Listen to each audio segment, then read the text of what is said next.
त्रैगुण्य विषया वेदा निस्त्रैगुण्यो भवार्जुन निर्द्वन्द्वो नित्यसत्त्वस्थो निर्योगक्षेम आत्मवान। भगवान श्री कृष्ण अर्जुन को उपदेश देते हुए कहते हैं कि वेदाः त्रैगुण्य विषयाः, वेद त्रिगुणात्मक अर्थात सत्व रजस तमसात्मक अर्थात संसार विषयक है।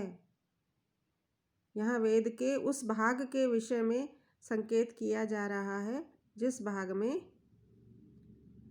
सांसारिक धन धान्य पुत्रादि को प्राप्त करने के लिए सकाम कर्मों के लिए प्रेरित किया गया है। स्वर्ग कामो यजेत पुत्र कामो यजेत, इस प्रकार कहकर कि स्वर्ग की कामना करने वाला यज्ञ करे, पुत्र की कामना करने वाला यज्ञ करे, इस प्रकार के वचन वेद में कहे गए हैं। तो यहाँ वेद के उस भाग की ओर संकेत कर रहे हैं जो त्रिगुणात्मक संसार विषयक है। कृष्ण कहते हैं, हे अर्जुन निस्त्रैगुण्यो भव, तुम त्रिगुणात्मक संसार से रहित हो जाओ, अर्थात सांसारिक धन धान्य पुत्रादि राजकीय सुख आदि से ऊपर उठ जाओ, उनमें लिप्त मत हो। निर्द्वन्द्वः नित्य सत्वस्थः निर्योगक्षेम आत्मवान, द्वंद्व रहित हो जाओ, सुख दुख हानि लाभ जय पराजय सिद्धि असिद्धि आदि द्वंद्वों से रहित हो जाओ, अर्थात उनमें समान बनो। पूर्व में कह चुके हैं, सुख दुखे समे कृत्वा लाभा लाभौ जया जयौ, उसी की ओर यहाँ संकेत किया गया है कि सुख दुख आदि द्वंद्वों में समान रहो। नित्य सत तत्व में आत्म तत्व अथवा नित्य परमात्म तत्व में स्थित हो जाओ। सांसारिक वस्तुओं में और उन वस्तुओं से प्राप्त होने वाले सुख में लिप्त मत हो और दुखों से विचलित मत हो। सुखों में आसक्त मत हो जाओ और दुखों से विचलित मत हो। निर्योग क्षेम, योग और क्षेम से रहित हो जाओ। योग का अर्थ अप्राप्त की प्राप्ति, अप्राप्त सांसारिक वस्तुओं की प्राप्ति, और क्षेम का अर्थ प्राप्त वस्तुओं का संरक्षण। अर्जुन को सांसारिक वस्तुओं से अलग रहने का उपदेश दिया गया है, इसलिए कह रहे हैं कि तुम योग और क्षेम से रहित हो। जिसकी सांसारिक वस्तुओं में आसक्ति ही नहीं है वह योग और क्षेम रहित हो जाता है, उसके लिए कुछ भी अप्राप्त नहीं है। योग का अर्थ अप्राप्त की प्राप्ति। जब व्यक्ति सांसारिक वस्तुओं में आसक्ति नहीं रखता है तब उसे किसी भी वस्तु की प्राप्ति की आवश्यकता नहीं होती है, और जब प्राप्ति नहीं है तो उसकी रक्षा का भी प्रश्न नहीं उठता है। इसलिए कहा गया है कि तुम योग और क्षेम से रहित हो जाओ। आत्मवान भव, आत्मवान आत्मपरायण बनो। सांसारिक वस्तुओं से ऊपर उठकर आत्म तत्व अथवा परमात्म तत्व में ही लीन रहो। यावान अर्थ उदपाने सर्वतः संप्लुतो उदके, सर्वतः संप्लुतो उदके, सब ओर से संप्लुत जल वाले, छलकते हुए भरपूर जल वाले बड़े जलाशय के प्राप्त होने पर। उदपाने यावान अर्थ किसी व्यक्ति का छोटे तालाब में अथवा कुंड में, यावान अर्थ जितना प्रयोजन होता है, अर्थात कुछ भी प्रयोजन नहीं होता है। पुनः समझ ले, सब ओर से छलकते हुए अर्थात भरपूर जल वाले बड़े जलाशय के प्राप्त होने पर। छोटे जलाशय अथवा कुंड में जितना प्रयोजन होता है अर्थात कुछ भी प्रयोजन नहीं होता है।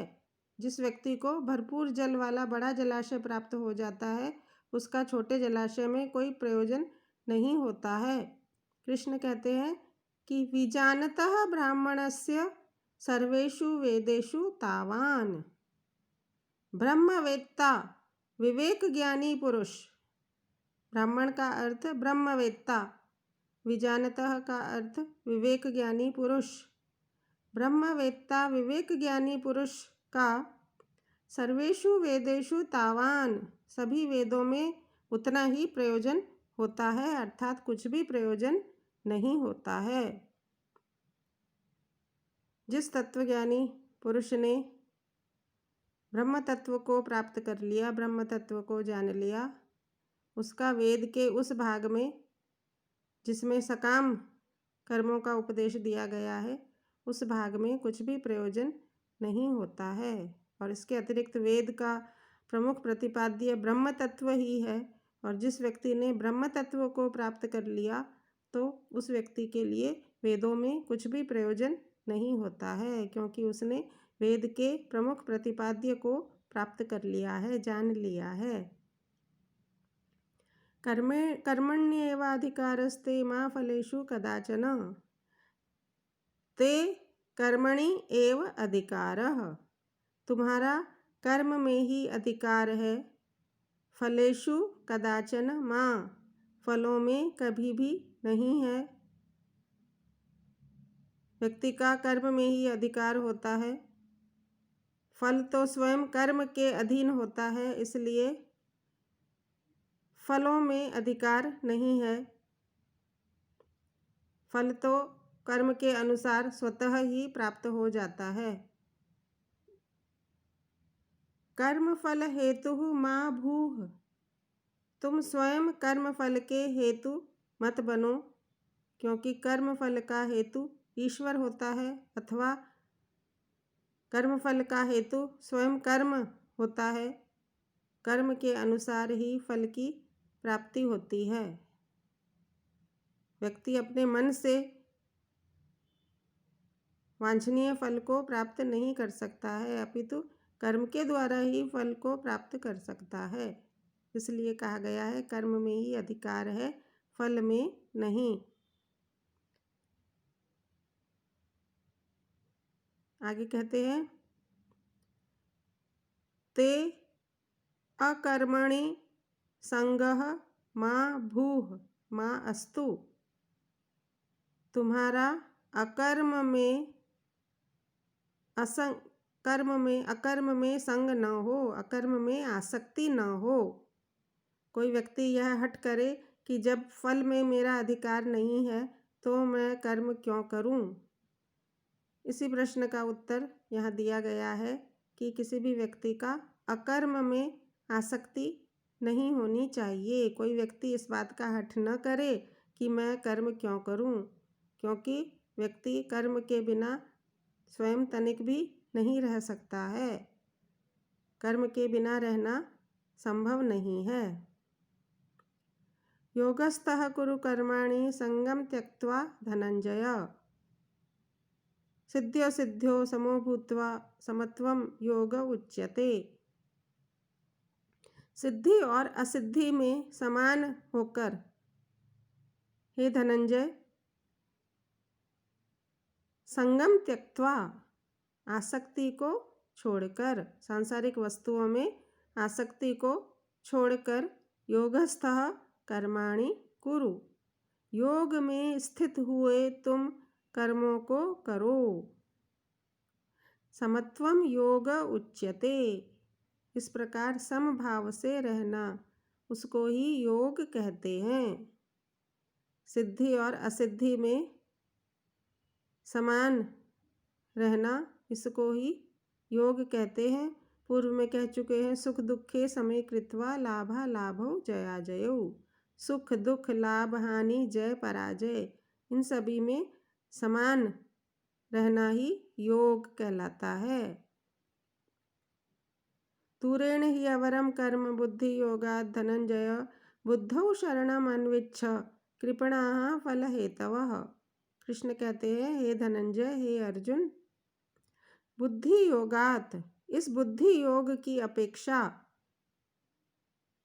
समबुद्धि योग की अपेक्षा, समबुद्धि का तात्पर्य सिद्धि असिद्धि, सुख दुख आदि में समान रहना, इस बुद्धि योग की अपेक्षा कर्म दूरेण अवरम, यहाँ कर्म का तात्पर्य है सकाम कर्म, धन धान्य पुत्र आदि को प्राप्त करने के लिए सकाम कर्म, दूरेण अवरम अर्थात अत्यधिक निकृष्ट हैं।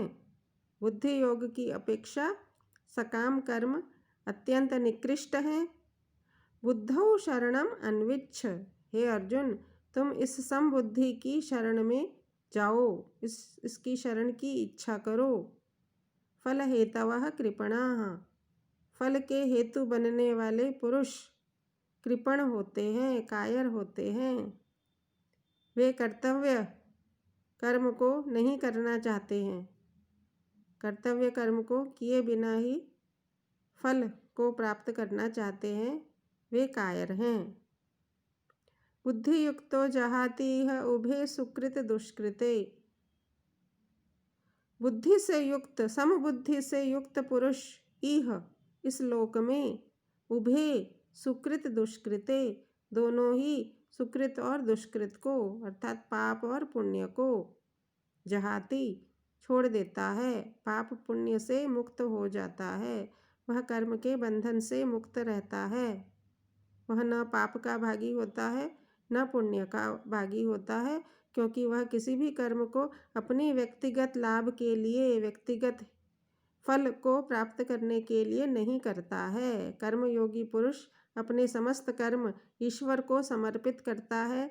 वह लोक हित के लिए कर्म करता है, व्यक्तिगत लाभ के लिए नहीं करता है, इसलिए वह कर्म बंधन से मुक्त रहता है, अर्थात वह पाप और पुण्य दोनों से ही मुक्त रहता है। तस्मात् योगाय युज्यस्व, हे अर्जुन, इसलिए तुम कर्म योग से युक्त हो जाओ, योग के लिए तैयार हो जाओ, अर्थात कर्म योग से युक्त हो जाओ। कर्मसु कौशलम योगः, कर्मों में यह कुशलता ही योग है। कर्मों में कुशलता से तात्पर्य है कर्मों को अपने व्यक्तिगत लाभ, फल अथवा हित के लिए न करके लोक हित के लिए कर्म करना अथवा ईश्वर को समर्पित करते हुए कर्म करना। त्वदीयं वस्तु गोविंद तुभ्यम एव समर्पये, त्वदीयं वस्तु गोविंद तुभ्यम एव समर्पये, हे गोविंद, तुम्हारी वस्तु तुम्हें ही समर्पित है। इस प्रकार ईश्वर अर्पण बुद्धि से यदि कोई कर्म को करता है, यही कर्मों में कुशलता है और इसी को गीता में योग कहा गया है। समबुद्धि से किया गया कर्म ही कर्म कुशलता है और इसको ही योग कहा गया है। कर्मजं बुद्धियुक्ता ही फलं त्यक्त्वा मनीषिणः जन्म बंध विनिर्मुक्ताः पदं गच्छन्ति अनामयम्। बुद्धियुक्ताः मनीषिणः, बुद्धि से युक्त मनीषी, विवेकी पुरुष। मनीषी का अर्थ, मनीषा का अर्थ होता है बुद्धि, मनीषी का अर्थ बुद्धिमान, विवेकी पुरुष। समबुद्धि से युक्त विवेकी पुरुष कर्मजम फलम त्यक्त्वा, कर्मजन्य फलों को छोड़कर,